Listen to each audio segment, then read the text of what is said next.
నమస్తే DNS news కి స్వాగతం. ముందుగా బులెటిన్ లో హెడ్లైన్స్.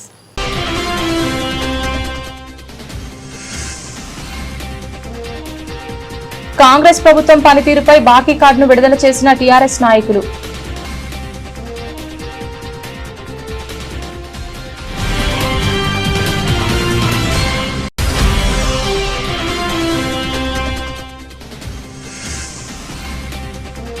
సిరిసిల్ల శ్రీ లక్ష్మీ వెంకటేశ్వర స్వామి బ్రహ్మోత్సవాల్లో భాగంగా శ్రీవారికి చక్రస్నానం నిర్వహించిన ఆలయ అర్చకులు.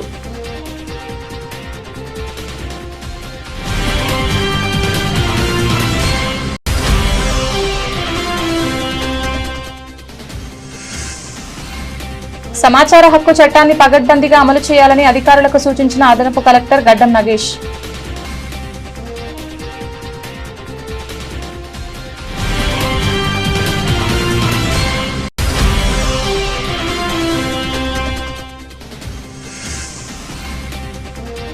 ఢిల్లీలో నిర్వహించే జాతీయ న్యాయ సదస్సు ఎంపికైన న్యాయవాదులను అభినందించిన జిల్లా judge P Neeraja.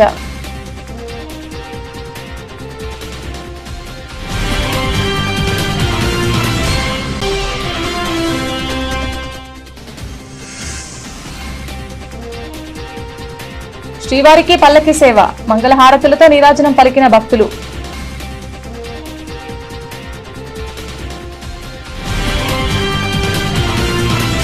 Cherlapalli division పరిధిలోని పలు కాలనీల అభివృద్ధి పనుల కోసం 2.76 కోట్ల నిధులను మంజూరు చేసినందుకు హెచ్ఎండబ్ల్యూఎస్ ఎండీ అశోక్ రెడ్డికి standing council member Bonthu Sridevi Yadav కృతజ్ఞతలు తెలిపారు. ఈ నిధులతో లక్ష్మీనగర్, బిఎన్ రెడ్డి నగర్, చక్రీపురం, నేతాజీ నగర్, సోనియాగాంధీ నగర్, విద్యామారుతి కాలనీ, భరత్ నగర్, కుషాయిగూడ తదితర కాలనీలో తాగునీటి డ్రైనేజ్ పనులు చేపట్టనున్నట్లు తెలిపారు. ఇటీవల వర్షాల వల్ల ముంపు సమస్యలు ఎదుర్కొన్న కాలనీలకు ప్రాధాన్యతనిస్తూ పనులు త్వరితగతిన ప్రారంభించాలని ఎండీ అశోక్ రెడ్డి జీఎం సంతోష్ కు ఆదేశాలు జారీ చేసినట్లు తెలిపారు. అలాగే ఎస్సీ/ఎస్టీ సబ్ ప్లాన్ కింద శ్రీకృష్ణారెడ్డి నగర్ యూసీడీ ప్రాజెక్టుకు 25 లక్షల నిధులు మంజూరు అయ్యేలా కృషి చేసినట్లు బొంతు శ్రీదేవి యాదవ్ పేర్కొన్నారు. వెంకటరెడ్డి చెర్లపల్లి డివిజన్ కాంగ్రెస్ పార్టీ అధ్యక్షుడిని. తెలంగాణలో కాంగ్రెస్ ప్రభుత్వం ఏర్పడ్డాక చెర్లపల్లి డివిజన్లో అభివృద్ధి పనులు రాకెట్ వేగంలో దూసుకుపోతున్నాయి. ఇక్కడ చెర్లపల్లి డివిజన్ నెలకొన్న డ్రైనేజ్ సమస్యల కోసం హెచ్ఎండబ్ల్యూఎస్ ఎండీ అశోక్ రెడ్డి గారిని 30 వర్కులకు టెండర్ పెట్టగా 15 వర్కులు శాంక్షన్ చేశారు.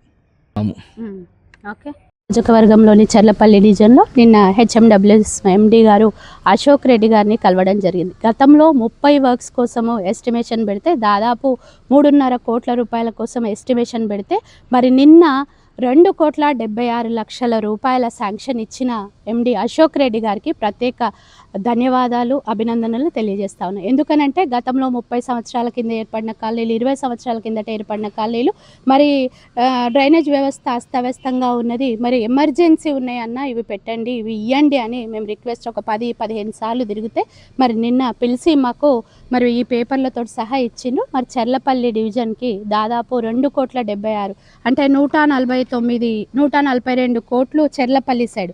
చర్లపల్లిలోని Lakshminagar, Vidyamaruthi colony, Netaji colony, Venkatareddy Nagar, BN రెడ్డిలో 2 లేన్లు, భరత్ నగర్. సో ఇవన్నీ కూడా 1,42 లక్షల శాంక్షన్స్ ఇవ్వడం చాలా సంతోషం సార్. ప్రత్యేక అభినందనలు తెలియజేస్తా ఉన్నాం చర్లపల్లి డివిజన్. అదేవిధంగా మరి కుషాయిగూడ సంబంధించి చక్రీపురము, నాగార్జున నగర్ కాలనీ, హనుమాన్ నగరు, కుషాయిగూడ, కృష్ణారెడ్డి నగర్. అదేవిధంగా కాంగ్రెస్ ఎన్నికల హామీ బాకీ కార్డు రిలీజ్ చేసిన మాజీ శాసనసభ సభ్యులు జైపాల్ యాదవ్ పాల్గొన్న బీఆర్ఎస్ పార్టీ శ్రేణులు, కార్యకర్తలు విలేకరుల సమావేశంలో మాట్లాడుతూ కాంగ్రెస్ ఎన్నికల హామీ బాకీ కార్డు 22 నెలల పాలనలో తెలంగాణ రాష్ట్ర ప్రజలకు, బాకీ వృద్ధులకు, పెన్షన్ అవ్వాతాతలకు నెలకు 4,000 రూపాయల హామీ, 22 నెలలకు గాను 1,32,000 బాకీ, దివ్యాంగుల పెన్షన్ నెలకు రూపాయి బాకీ, దివ్యాంగుల పెన్షన్ నెలకు 6,000 హామీ, 22 నెలలకు గాను 44,000 బాకీ, విద్యార్థులకు స్కూటీ బాకీ, విద్యార్థులకు రియంబర్స్మెంట్, కాలేజీ విద్యార్థుల ఫీజు బకాయిలు 8,000 కోట్లు బాకీ, కళ్యాణలక్ష్మి, షాదీ ముబారక్, ఆడబిడ్డలకు పెళ్లిలకు తులం బంగారం బాకీ, రైతు భరోసా 4 ఎకరాల రైతులకు, కౌలు రైతన్నలకు 76,000 బాకీ, రుణమాఫీ 2 లక్షల బాకీ, వరి పంటకు 500 బోనస్, ప్రతి ఎకరాకు 12,500 హామీ, 4 పంటలకు ప్రతి ఎకరాకు 50,000 బాకీ, నిరుద్యోగులకు 2 లక్షల ఉద్యోగాలు బాకీ, నిరుద్యోగ వృత్తి 22 నెలలకు 88,000 బాకీ, విద్యా భరోసా కార్డు విద్యార్థులకు 5 లక్షలు బాకీ. ఇలా చెప్పుకుంటూ పోతే ఎన్నో 400 హామీలు, 6 గ్యారంటీల పేరుతో దొంగ హామీలతో మాయమాటలు చెప్పి అధికారంలోకి వచ్చిన కాంగ్రెస్ ప్రభుత్వం ఈ హామీలన్నీ అమలు చేసే వరకు పోరాడుతుంది. ప్రజల పక్షాన నిలుస్తోంది. బీఆర్ఎస్ పార్టీ పోరాడుతోంది, ప్రజల పక్షాన నిలుస్తోంది అని అన్నారు. ఈ కార్యక్రమంలో బీఆర్ఎస్ పార్టీ శ్రేణులు కార్యకర్తలు ముఖ్య నాయకులు పాల్గొన్నారు.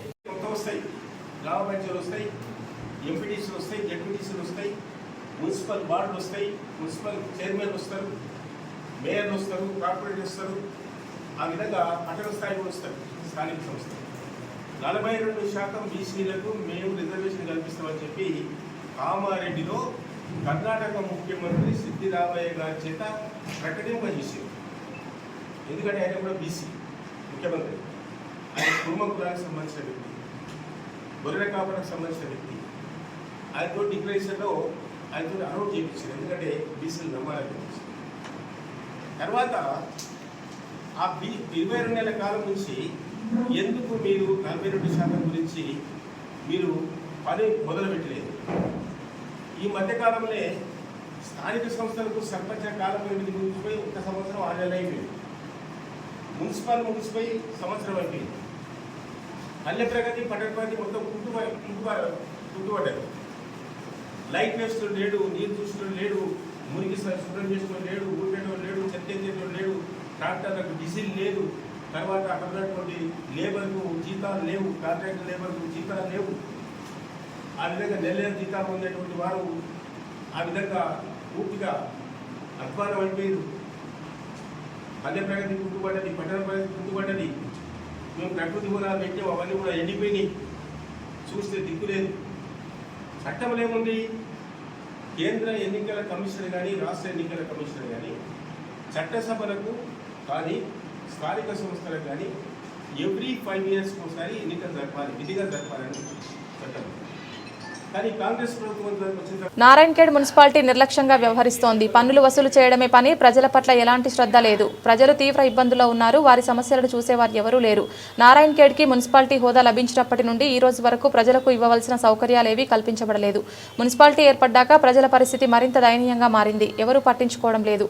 ఆస్తి పన్ను పేరుతో భారీ మొత్తంలో డబ్బు వసూలు చేస్తున్నారు. దీనికి వ్యతిరేకంగా స్వరం ఎత్తేవారు లేక ఒక ఇంటికి గ్రామ పంచాయతీ పరిధిలో ఉండగా కేవలం 92 పన్ను ఉండేది. ఇప్పుడు అదే బిల్లు గోడలు మట్టి ఇటుకలతో నిర్మించబడి పైకప్పు టిన్ షీట్తో ఉండగా దాని పన్ను 6,454కు పెంచారు. ఇది పేద ప్రజలపై భరించలేని భారంగా మారింది. మరోవైపు మున్సిపాలిటీలో ప్రాథమిక సదుపాయాలు కూడా అందించడం లేదు.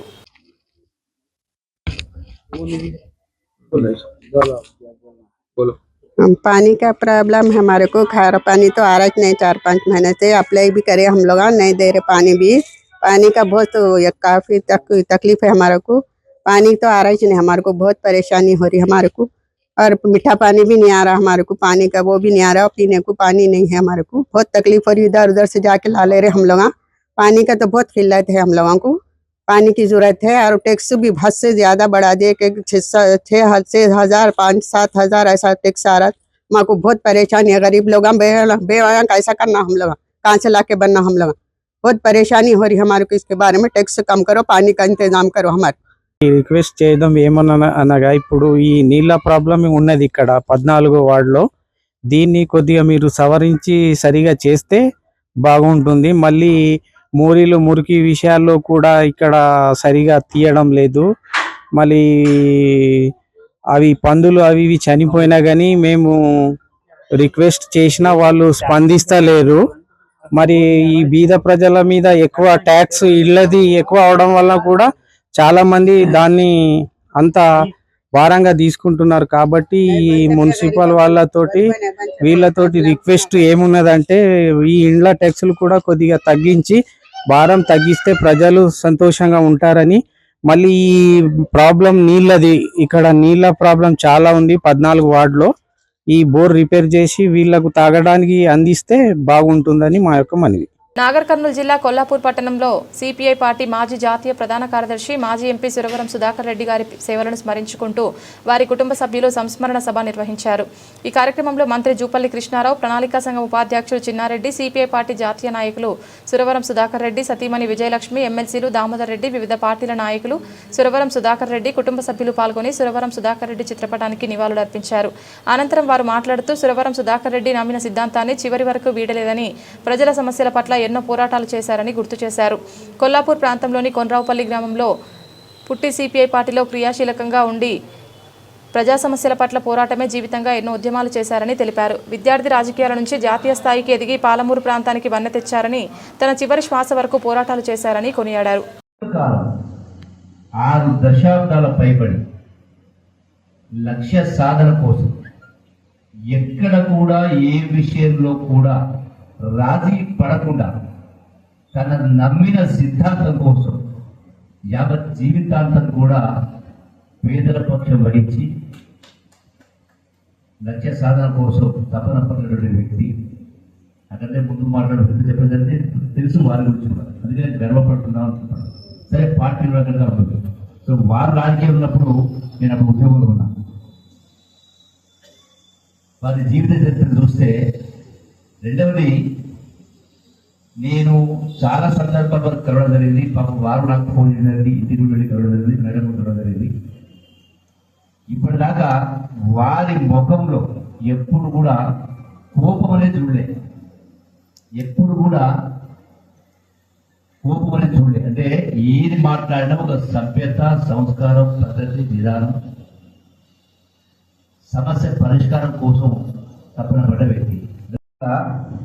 ఏదో రోడ్డుకో ఇంకోదానికో పేరు పెట్టడం కాదు, వారి విగ్రహ స్థాపన చేయించేటువంటి ఏర్పాటు చేస్తాం కొల్లాపూర్ నియోజకవర్గంలో.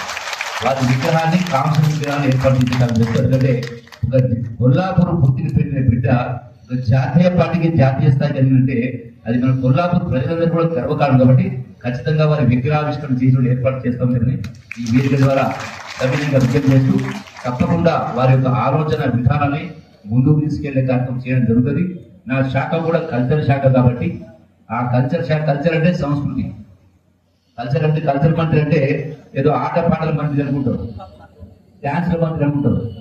కల్చర్ అంటే సంస్కృతి, సంస్కృతి అంటే జీవన విధానం.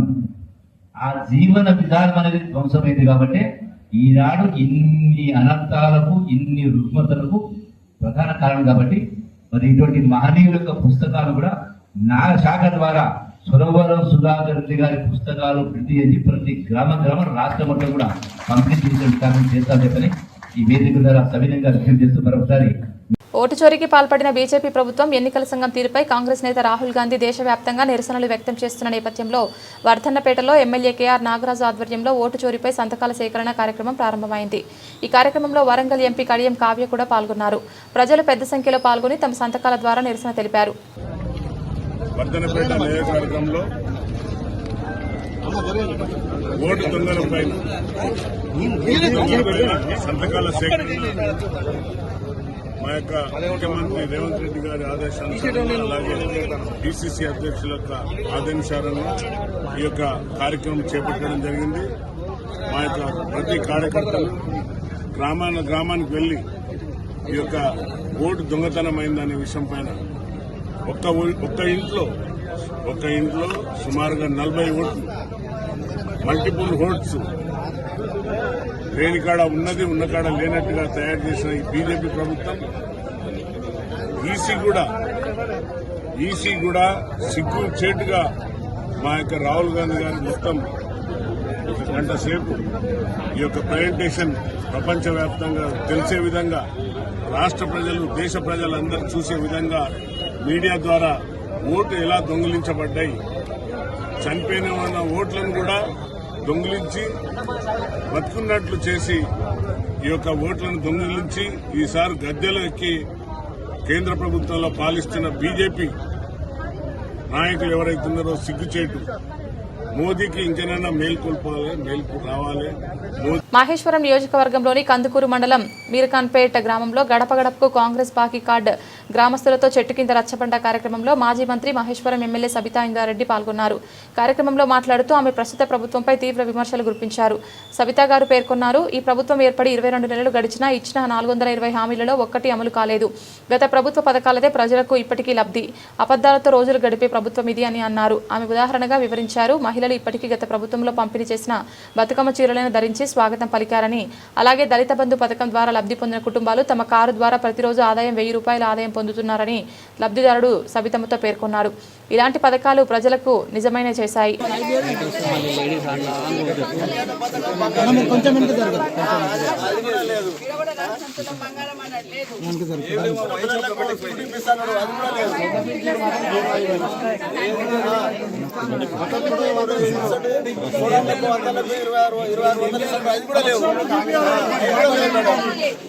కాంగ్రెస్ వాళ్ళు వచ్చినప్పుడు ఒక్కొక్కటి అడగండి. ఇగో మాకు 44,000 బాకీ, కోడళ్ళకి 55,000 బాకీ, అత్తలకు 44,000 బాకీ, ఇగో వికలాంగులు ఉంటే వాళ్ళకి 44,000 బాకీ. ఇవంత తులం బంగారం వచ్చినప్పుడు అడగలేదు కాంగ్రెస్ వాళ్ళు వచ్చినప్పుడు.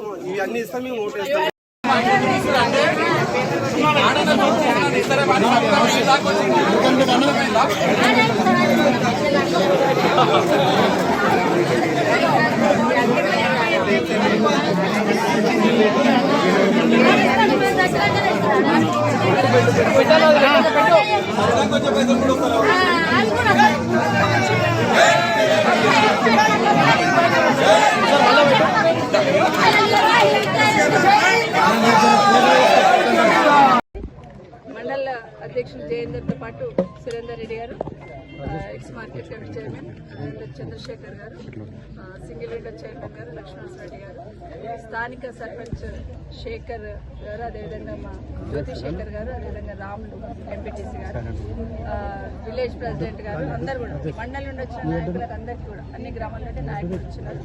అందరికీ కూడా అందరితో పాటు మీర్ఖాన్పేట అక్క చెల్లెలకు అన్న తమ్ముళ్ళందరికీ నమస్కారాలు. మా పత్రికా మీడియా సోదరులు నమస్కారాలు. సరే, గ్రామంలోకి రాగానే ఎప్పుడు మీర్ఖాన్పేట వచ్చినా కూడా సాధారణంగా ఆహ్వానిస్తారు, ఆప్యాయంగా మాట్లాడుతూ ఉంటారు. ఇక్కడ ఉన్న వాళ్ళందరూ గ్రామంలో సమస్యలను చెప్పుకుంటూ అభిమానాన్ని చాటుకుంటారు. ఎప్పుడు కూడా మీర్ఖాన్పేట ప్రజలందరూ కూడా ప్రత్యేకంగా ధన్యవాదాలు తెలియజేసుకుంటా ఉన్నాను. ఈరోజు మీర్ఖాన్పేటకి రావడం, రాష్ట్రంలో కాంగ్రెస్ పార్టీ అధికారంలోకి వచ్చిన తర్వాత 22 నెలలు అవుతా ఉంటాం. 6 గ్యారెంటీలు, 420 హామీలు ఇస్తూ ఎన్నికలకు పోయి ఎన్నికలలో గెలిచి అన్ని అబద్ధాలు చెప్పి ఈరోజు తెలంగాణ రాష్ట్ర ప్రజలను ఏ విధంగా మోసం చేసిందని తెలంగాణ రాష్ట్ర ప్రజలకు ఇప్పటికీ అర్థమవుతా ఉంది. ఎన్నికలప్పుడు మామూలుగా చెప్పడమే కాకుండా గ్యారెంటీ కార్డులు ఇచ్చారు. ప్రతి ఒక్కరికి గ్యారెంటీ కార్డు ఇచ్చి అంతా ఉంటేనేమో 2,000 పెన్షన్ వస్తుంది, కేసీఆర్ 2,000 ఇచ్చింది, 4,000 చేస్తాను ఒక గ్యారెంటీ కార్డు ఇచ్చింది. కోడలు ఉంటే కోడలమ్మకు 2,500 ఇస్తాం నెలకి ఒక గ్యారెంటీ కార్డు ఇచ్చింది. అట్లాగే రైతులకు 100 రోజులలో మేము రాగానే రైతులకు 2 లక్షల రుణమాఫీ చేస్తామని మాట ఇచ్చున్నారు. కేసీఆర్ గారు 10,000 వేస్తున్నాడు ఎకరాకి, మేము వస్తే 15,000 వేస్తామని కాంగ్రెస్ పార్టీ ఆ రోజు హామీ ఇచ్చున్నారు. అట్లాగే రైతు కూలీలు, భూమి లేని వాళ్ళకు రైతు కూలీలు ఎవరున్నా కూడా సంవత్సరానికి 15,000 రూపాయలు ఇస్తామన్నారు. ఇట్లా ఒక్క హామీ కాదు. కేసీఆర్ అయితేనేమో 1,00,000 రూపాయలే కళ్యాణ లక్ష్మి ఇస్తా ఉన్నాడు. అదే మేము వస్తే తులం బంగారం ఇస్తాం, అది కూడా మీరు పుస్తకట్టేటప్పుడే, అల్లుడు పుస్తకట్టేటప్పుడే మీకు పెళ్లి పందిట్లనే ఇస్తామనే మాట ఈ రోజున ముఖ్యమంత్రి మాట్లాడున్నాడు. ఇంతకుముందే మాట్లాడుతున్నాం మా పెద్దయ్యలందరినీ, అందరు చెప్తున్నారు 2 లక్షల రుణమాఫీ అన్నావు కదా, నాకు 80,000 మాఫీ కాలేదు ఒక చెప్తున్నాడు, 40,000 ఉంటే మాఫీ కాలేదు ఒక పెద్ద ఆయన చెప్తున్నాడు, 1,80,000 అప్పు చేస్తే 1,00,000 రూపాయలు నాతో కట్టించుకున్నారమ్మా అని ఇంకో ఆయన చెప్తా ఉన్నాడు. ఇట్లా ఒక్కరొక్కరిని కదిలిస్తే 2 లక్షల రుణమాఫీ చేసినామని చెప్తున్న రేవంత్ రెడ్డి గారు ఈరోజు మీర్ఖాన్పేట వచ్చినాం. 10 మంది రైతులను కదిలిస్తే 10 మంది రైతులు మాకు రుణమాఫీ కాలేదంటున్నారు. మరి ఆ రుణమాఫీ చేయాల్సింది వాళ్ళకి బాకీనే కదా. ఖచ్చితంగా నిలదీసి ప్రశ్నించి రైట్ ఏదైతే ఉందో దాన్ని సాధించుకునే దిశగా ఈరోజు కాంగ్రెస్ ఏదైతే బాకీ పడిందో ఆ బాకీకి సంబంధించిన అందరికీ చెప్పడానికి రావడం జరిగింది. ఈరోజు 2 లక్షల ఉద్యోగాలు ఇస్తాడు. చాలా మంది యువకులు ఉన్నారు ఇక్కడ. 2 లక్షల ఉద్యోగాలు సంవత్సరానికే ఇస్తామన్నారు. కానీ కేసీఆర్ గారు ఇచ్చిన ఉద్యోగాలనే ఈరోజు పత్రాలు ఇచ్చుకుంటూ చెప్పుకుంటున్నారు తప్పిస్తే ఒక్కటి కూడా నోటిఫికేషన్ ఇవ్వలేదు ప్రభుత్వం. ఇవన్నీ ఒకటి చెప్తే ఓ పెద్ద ఆయన చెప్తున్నాడు, అమ్మ నా ఇంట్లో మన్మరాలు ఉంది, మరి స్కూటీ ఇస్తామన్నారు, ఇవ్వకపోయి. అట్లాగే ఈరోజు ఫీజు రియంబర్స్మెంట్ 8,000 కోట్ల రూపాయల ఫీజు రియంబర్స్మెంట్ ఈరోజు బకాయి ఉన్నాడు. ఇట్లా ఏ ఇంటికి కదిలిచ్చినా ఎక్కడ పోయినా కూడా మేము కూడా అడగకపోతుంటే, కానీ ఎన్నికలప్పుడు ఏమని మాట ఇచ్చినారు, 100 రోజులలో చేస్తామన్నారు.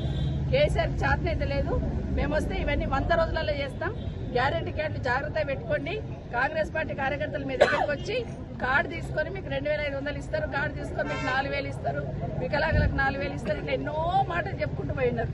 ఈరోజు అదే అడుగుతున్నాం.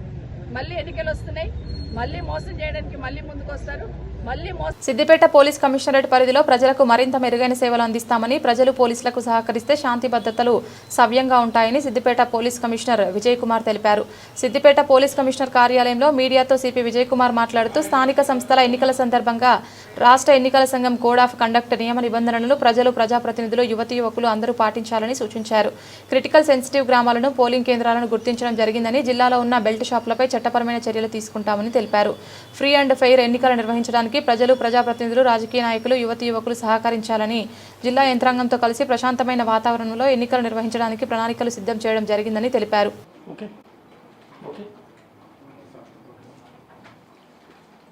అందరికీ నమస్కారం. పిలుపు మేరకు వచ్చిన మీ అందరికీ మొదటిగా నా ధన్యవాదాలు.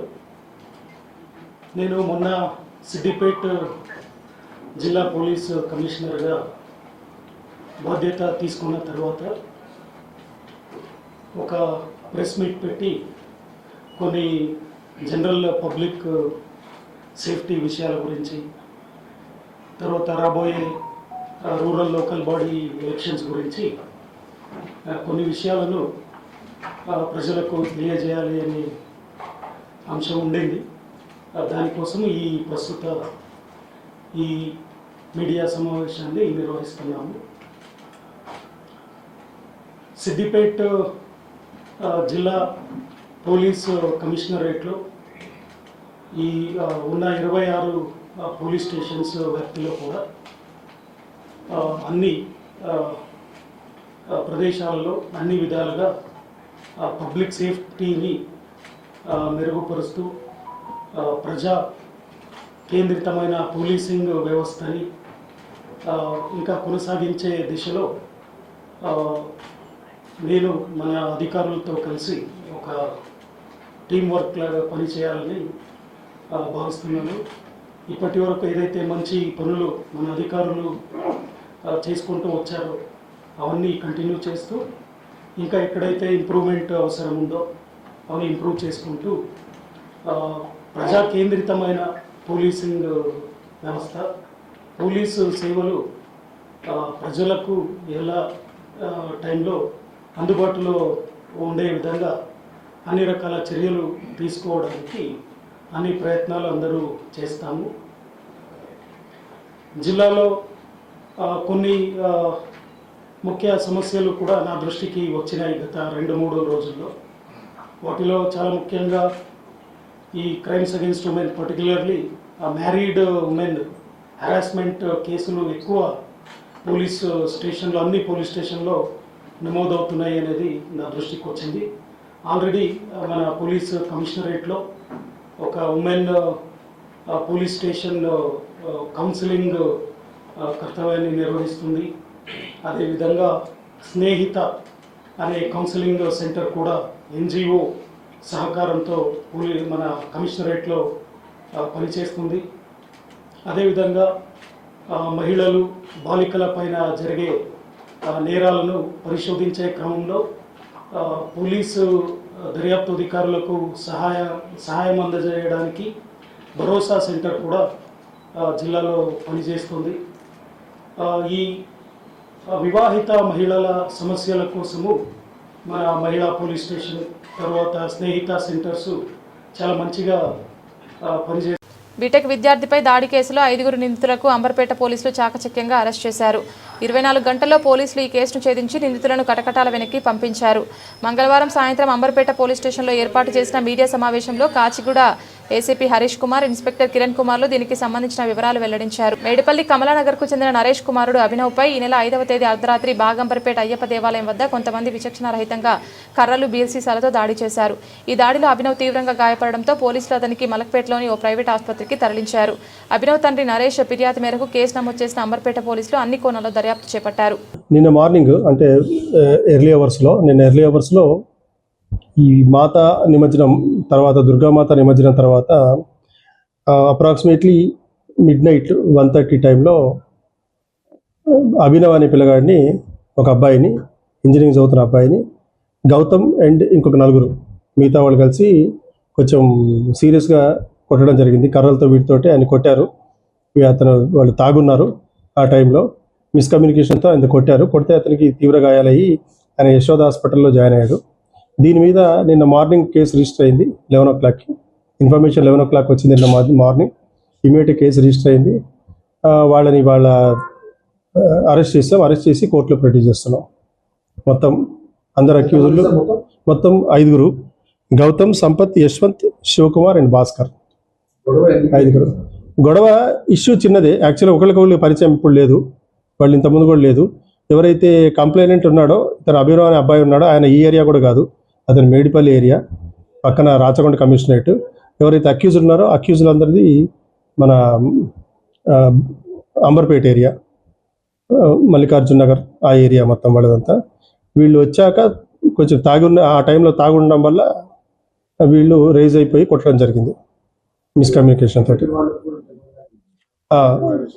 అంటే కొడుతున్నప్పుడు గ్రూపులు అయ్యి వీళ్ళని కొడుతున్నప్పుడు వాళ్ళకు కూడా కొన్ని తగిలే ఛాన్స్ ఉంది. సో అట్లా వాళ్ళకు కూడా తగిలే దెబ్బలు. దీంట్లో ఒక అతనికి కంటికి కూడా దెబ్బ తగిలినట్టు మాకు తెలుస్తుంది. ఇప్పుడు డాక్టర్ దగ్గర పంపించాం వీళ్ళని కూడా. ఆయన పరిస్థితి బాగానే ఉంది. ఆయన్ని యాక్చువల్గా తలకాయ పగిలింది ఆయనకి కర్రతో కొట్టేవారికి. అతన్ని యశోద మలక్పేటలో జాయిన్ చేశారు, యశోద హాస్పిటల్లో. ఆయన ఇవాళనే డిశ్చార్జ్ అవుతారని వాళ్ళ నాన్నగారు చెప్పారు. మేబీ ఇవాళ నైట్ కానీ రేపు కానీ డిశ్చార్జ్ అవుతారు అతను. 5 మీద కేసు రిజిస్టర్ అయింది. 5 రిమాండ్ చేస్తున్నాం, కోర్టులో ప్రొడ్యూస్ చేస్తున్నాం. టీవీల్లో వీటిలో 20 మంది అని చెప్పి సోషల్ మీడియాలో వచ్చింది. కాకపోతే మిగతా వాళ్ళకి ఏం సంబంధం లేదు. వాళ్ళందరూ నిమజ్జనం అయిపోయాక నడుచుకుంటూ అటువైపు పోతున్న వాళ్ళు. వీళ్ళు వాళ్ళని దాటుకొని వచ్చేవరకు వాళ్ళు కూడా దీంట్లో ఉన్నారని చెప్పి అపోహపడడం జరిగింది.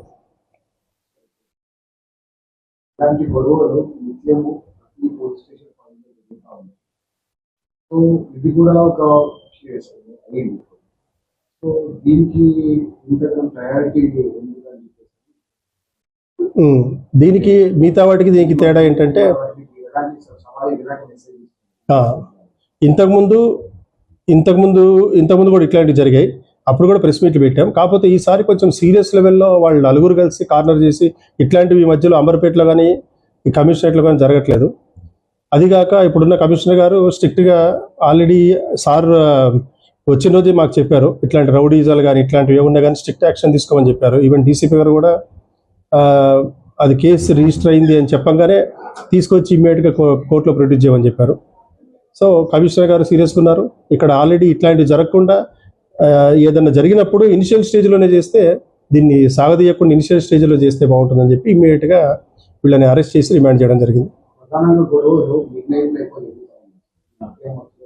అవును.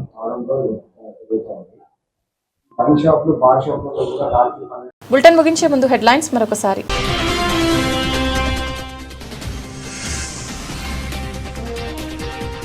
కాంగ్రెస్ ప్రభుత్వం పనితీరుపై బాకీ కార్డును విడుదల చేసిన టీఆర్ఎస్ నాయకులు.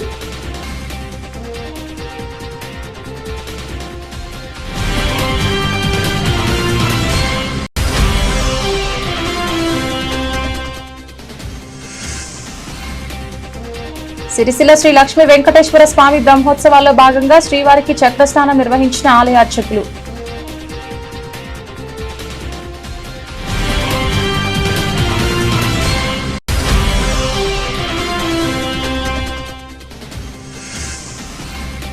సమాచార హక్కు చట్టాన్ని పగడ్బందీగా అమలు చేయాలని అధికారులకు సూచించిన అదనపు కలెక్టర్ గడ్డం నగేష్.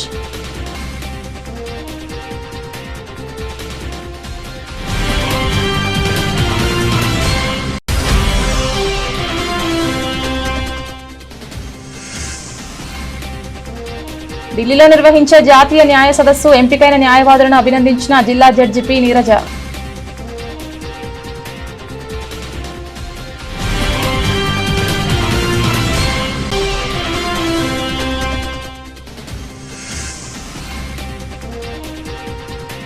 శ్రీవారికి పల్లకి సేవ, మంగళహారతులతో నీరాజనం పలికిన భక్తులు.